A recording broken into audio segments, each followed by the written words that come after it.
Last week we explored the story of Jesus walking on the water of the Sea of Galilee in the midst of a great storm. Jesus was ministering in his familiar Jewish territory on the northern end of the Sea of Galilee.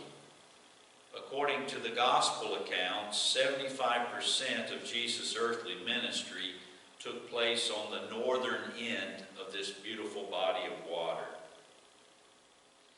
Today, Jesus leaves his familiar stomping ground behind and heads for the region of Tyre and Sidon, present-day Lebanon, which has been in the news over the last 2 weeks. He decides to extend his ministry of healing across to that foreign country. Lo and behold, he hardly steps over the border when a Canaanite woman runs out to him. Talk about a foreigner or outsider to Jesus and his Jewish neighbors. Look at this person. She's got 2 strikes against her. She is a Canaanite, a heathen foreigner. She is also a woman. No legal rights in those days, listed on the property tax assessments along with the sheep and goats. This outsider has the nerve to approach Jesus. She looks from the outside of alienation into the inside of Jesus' potential healing. She wants to know if Canaanite lives matter to Jesus. She comes to Jesus and cries out, "Have mercy on me, Lord, Son of David. My daughter is tormented by a demon." She begs for God's help. Part of our challenge in seeing ourselves in the Canaanite woman is our own privilege and insulation from dire need. Do we see ourselves in this way at all? Do we readily view ourselves in constant need of Christ's presence and help? This woman sure does. Jesus does not respond to her right off the bat. Maybe he is waiting to see if the woman's need is for real. We don't know the reason. We can't flatten out the messiness of the story. We do know that Jesus' disciples would rather not be bothered with this persistent outsider. Send her away. She keeps nagging us. She's not our kind of gal. She speaks with a funny accent. Oh, it feels good to be exclusive and more fortunate sometimes. Life is neater that way. It's easier to shut out than to welcome in. But does the Canaanite woman give in or give up? No way. She kneels before Jesus and cries, "Lord, help me."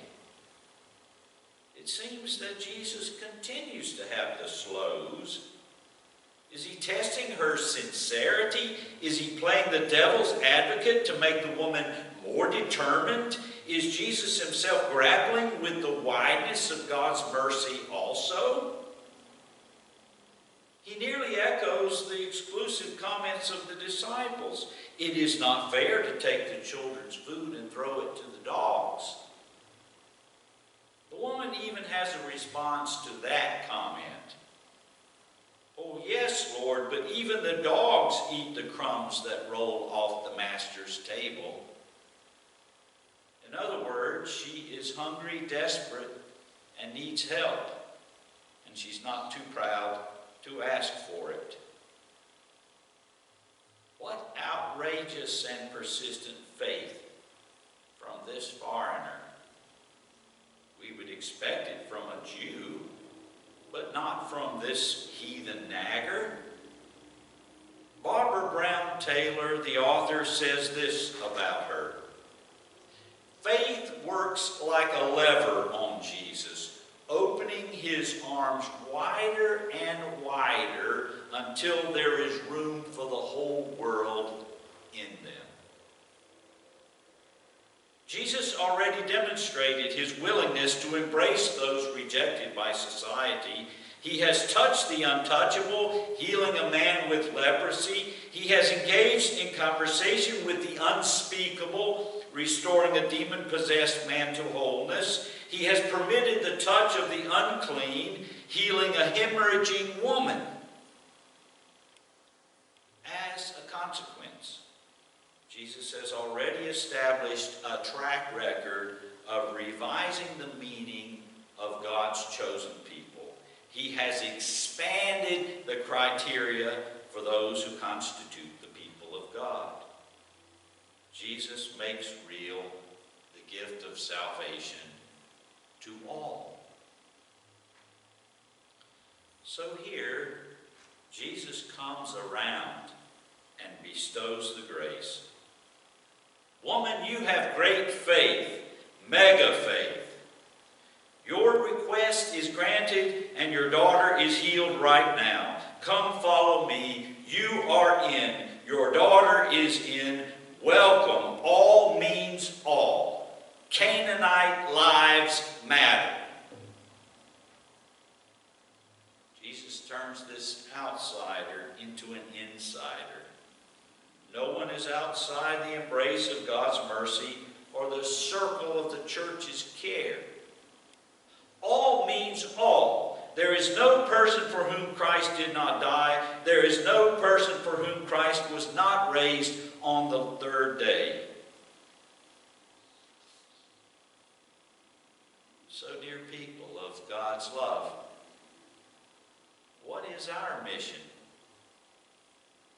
To care about the folks Jesus Christ cares about. Documented and undocumented immigrants, black and white, secularists and fundamentalists, male and female, liberals and conservatives, young and old, gay and straight, everybody. Who is the Canaanite or the outsider in your orbit? Transgender teens abused in their homes because of their identity. The Navajo nurse returning to the reservation hospital day after day to care for one more COVID-19 patient. The misguided neo-Nazi carrying an AK-47 through the streets of Gettysburg. The African-American mother worried about her son's safety on the streets of Philadelphia. Jesus is saying to us, look, these are my kind of people. Reach out to them, embrace them, work hard to understand where they are coming from. In Christ, all means all. There are no outsiders. The banquet invitation is a blanket. Under the shadow of the cross, there are no more rejected Canaanites. The power of the cross and the momentum of the empty tomb shatter those terrible divisions and labels. During this toilsome year of 2020, we, God's people, are slowly awakening at last to the vast scope of our own social and economic privilege. It can be unsettling to realize that racism, sexism, and all the rest are not always the result of bad intentions or explicit bias. Sometimes we are clueless, callous, and encased in systems that are hard to change. What will we do as our society becomes more diverse? The temptation might be to withdraw, go into our comfortable corners and insulate ourselves as much as possible from exposure to situations that challenge our exclusive tendencies. Perhaps in Jesus' bold detour into the district Tyre and Sidon, we can recognize and come to grips with the reality